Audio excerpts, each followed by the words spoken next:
சரியா ஆய்வு பண்ணி இதுல பாதிப்புக்குள்ளாகிற அந்த மருந்து இருக்கு, கலப்பு இருக்கு அப்படிங்கறத இங்க சொல்றோம்.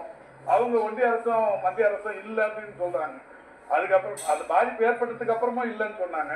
இப்ப அவங்களுக்கு அங்க பொலிட்டிக்கல் நெருக்கடி அதிகமான உடனே அவங்க இந்த மாதிரி ஒரு அறிக்கை வராங்க. அதை பற்றி இருங்க தமிழ்நாட்டில் என்ன நடக்குதுன்னே தெரியல. அதாவது மரணம் அடைஞ்சா அந்த சொந்தக்காரங்களாம் அழுவாங்க பார்த்தீங்களா? அந்த அழுகிற சத்தத்தை முதலமைச்சர் ரசிக்கிறாரான்னு மக்களுடைய கேள்வியாக இருக்குது. ஒரு படத்தில் ஸ்பைடர்னு ஒரு படம், அதில் எஸ்ஜே சூர்யா அங்கே மரணம் அடைஞ்சவங்கெல்லாம் அழுகிறத பார்த்து அப்படியே காதை மூடிக்கிட்டு ரசிப்பான். அந்த மாதிரி ஒரு சைக்கோ கேரக்டர். ஏன்னா இன்னைக்கு தமிழ்நாட்டில் அந்த மாதிரி ஒரு அவலநிலை நடந்து கூட ஒரு மீடியாவில் கூட அதை பற்றி டிபேட்டே இல்லை.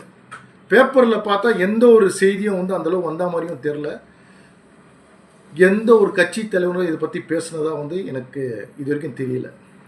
பாருங்கள், ஒரு குழந்தைங்க, சின்ன சின்ன குழந்தைங்க பார்ப்போம்னா மத்திய பிரதேசத்துலேயோ ராஜஸ்தான்லேயோ 22 குழந்தைங்கள் மரணம் அடைஞ்சிருக்கிறாங்க. உடம்பு சரியில்லாமல் அந்த பிஞ்சு குழந்தைங்க டாக்டர்கிட்ட போகிறாங்க. டாக்டர் ப்ரிஸ்கிரிப்ஷன் எழுதி கொடுக்குறாரு. இரும்பல் மருந்தை குடித்து அந்த 22 குழந்தைங்க சேர்த்துட்டாங்க. காரணம் பார்த்தா அதில் 48% நச்சு பொருள் இருந்ததால் அதாவது தரமற்ற அந்த சிரப் அதை குடித்ததால் மரணம் ஏற்பட்டிருக்கதா போஸ்ட்மார்ட்டம் ரிப்போர்ட்டில் வந்திருக்கு.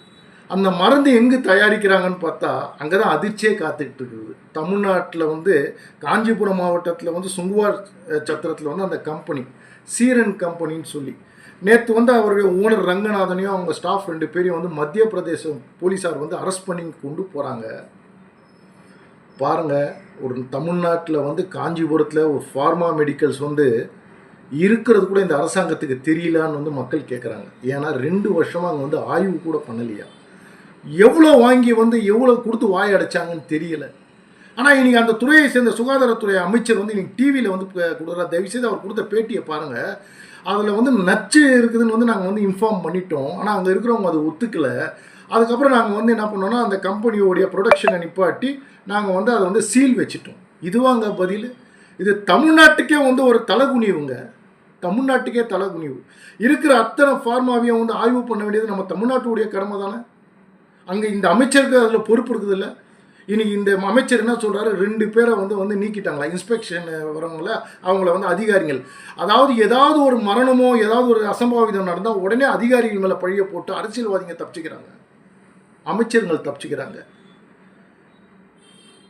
இப்போ நடந்த கரூரில் நடந்த சம்பவத்தில் குழந்தைங்க இருந்ததால் இந்த பள்ளி கல்வித்துறை அமைச்சர் அன்பில் மகேஷ் போய் இப்படி குனிச்சு அப்படியே அழுதார்.